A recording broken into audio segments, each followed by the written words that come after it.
Official records report the flash flood of 1939 killed 52 people in Breathitt County, 25 in Rowan County, and 2 in Lewis County. The communities of Wilhurst, Van Cleve, and many others were nearly destroyed. Tonight, WYMT's Eric Ekstrom continues his series Washed Away with some haunting details from the night of the storm.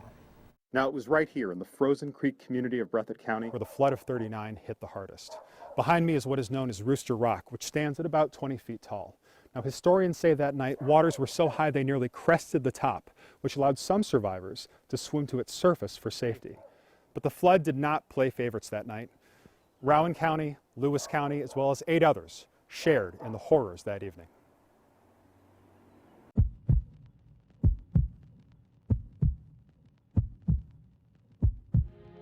I think it was something the Lord didn't necessarily cause to happen, but He allowed to happen.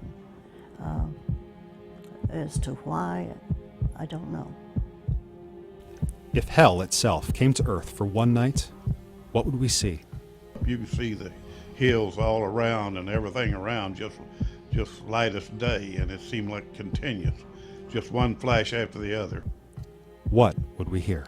It was almost like the thunder was rolling underneath your feet on the ground. It was just a moaning like sound.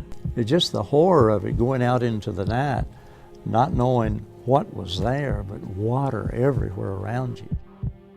Documents published by the United States Geological Survey report a cloudburst on the night of July 4th and 5th, unleashing up to 8 inches of rain in Rowan County and up to 12 inches in Breathitt, all within a 3 to 4 hour time window. Those amounts would be amazing even in a 24-hour period. Considering the state record in Kentucky for 24-hour rainfall amount is 10.4 inches.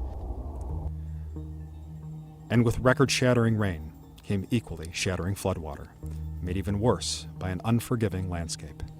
Very heavy rain falling on the steep hillsides and steep mountainsides, you get rapid runoff, and that adds to the water, and you have a literal wall of water moving downstream. Survivors describe these walls of water as nothing short of landlocked ocean waves, some reaching more than 15 feet in height, cutting through valleys and homes like a knife through butter. Water was just crisscrossing across the mountain. It was like ribbons or something. There was just streams coming from everywhere. Had to be running 60 or 70 miles an hour, didn't it? Instead of it coming straight in at you, over there it was rolling like this at you, coming at an angle. In Moorhead, survivors say waves 4 to 8 feet in height trapped folks inside their homes. Many would climb onto rooftops, crying to the heavens for help. People are crying, and you can hear them for miles around, crying and praying. Pitiful, pitiful screams. As I say that, I think that will remain with me always. Are they saying anything specifically? Was there a scream that oh God, I think. God help, help, God help. The screams would continue for hours, but so too did the flood, with an unyielding cadence of demolition. Some of the people had babies and toddlers, you know, and they'd put them in the wash tub and hang on to that. This lady, she said I had to climb a tree and take a mattress and my little baby.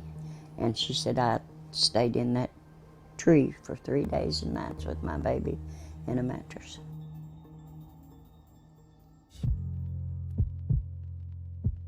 In the wake of unspeakable tragedy, many of us will seek to find a silver lining, something to give us hope against even the darkest clouds.